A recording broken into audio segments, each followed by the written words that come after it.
Hi everyone, and welcome to another Homebrew Buffoonery tasting edition.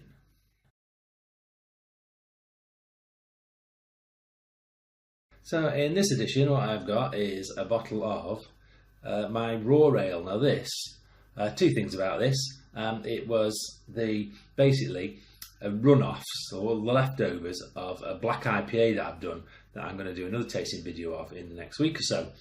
And basically what I did is I drained off the first run-ins, and then with the spent grains I just put another ton of water through it, maybe 5 or 6 litres, and recirculated for half an hour. Didn't bother to boil it, cooled it down, put it in a fermenting demijohn, and then what I did was I dry hopped it with 20 grams of Amarillo, and that was for nearly 2 weeks, and it came out. The original gravity of it was 1020, the mighty high 1020, and it ended up with final gravity of 1006, giving me a magnificently large amount of alcohol of 1.85%.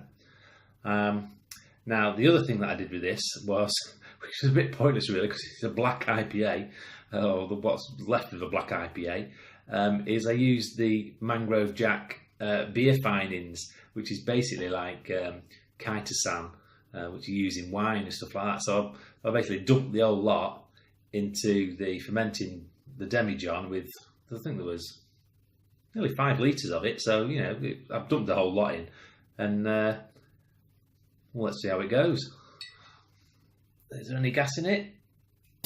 Oh, there's a little bit of a hiss of gas there, which is good, because the one thing I was worried about was that the finings, the Kaitasan, and maybe if I use gelatin in the future, would cut out any carbonation that the beer has.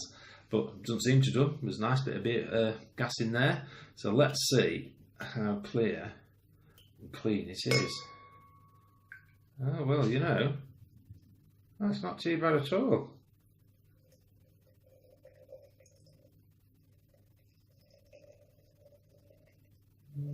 Let's leave it at that. So there's a reasonable head on that. Is it clear? Where have I got a big light? I've got a big light. Well, reasonably clear, I suppose. Well, it's not black, which the other one definitely is, because I've seen it in a clear bottle. But you know, it's dark, and it's almost reddish, really, when you put it up to some light. It's like got a reddish hue to it. So let's have a sniff. So it's Amarillo. And a ton of spent grain, so I'm not hopeful for the smell, to tell you the truth. But you can definitely smell the Amarillo hops in there, just from the dry hop. Anything else in it? No, the sort of, my sense of smell is not brilliant anyway, but I can smell the Amarillo. Well, it does die off quite quickly. But you know, let's give it a quick taste as well.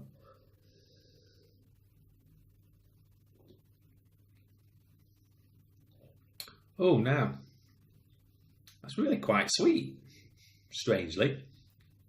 And there's a bit of a stoutiness to it as well. I think that's from the roasted grains in it. Oh, that's unusual. I mean, the carbonation in it is quite strong, really. It almost overpowers it, and it gets very watery very quickly, but then it's a raw ale, isn't it? So it's not going to last for very long. The flavours.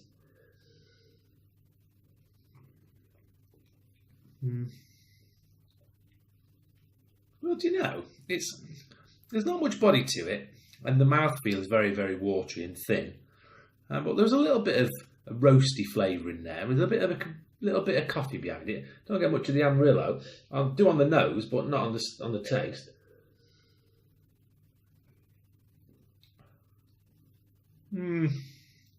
It's okay for a raw ale. I've got another one that I've just transferred to clean up. So another 3 or 4 weeks that should be ready to go. And I'm going to do the raw ale after each brew as well. Would I drink a lot of this? Probably not. Might be good in the summer when it's quite refreshing and light. Not bitter at all. But you know, maybe a 4 out of 10 or something like that. Not much more. I'm not going to brew any more of it because it's raw. Although because it is raw, there is definitely no cabbagey or corny kind of smell or anything like that. There's no off flavours to it, definitely not. Just after the initial carbonation, the taste of the carbonation, from the initial taste of whatever is in the beer, the flavour dies off and it becomes quite watery very quickly. But it's not bad. You know, it cost me now. I've got about 8 more bottles of it. Let's say 4 out of 10 maybe. 3, 4 out of 10. Finings, well, I should really use those on a clearer beer. I've got some under the stairs in that there brewery. And oh, you lost me there, didn't you? I think the phone battery died on me. But anyway, that's a raw ale. It's okay. It's nothing spectacular. I'll drink it. I won't bother trying to brew it again. But like I say, there's no off flavours. There's no off smells. So as long as you look after it and keep it sanitised, what you ferment it in, I don't think there's any problems. So there we go. You know, for raw black ale, for nothing of a cost, a little bit of yeast, a little bit of hops, well, it's not too bad. And that's it for now. So you can like and you can subscribe and maybe get it brewed.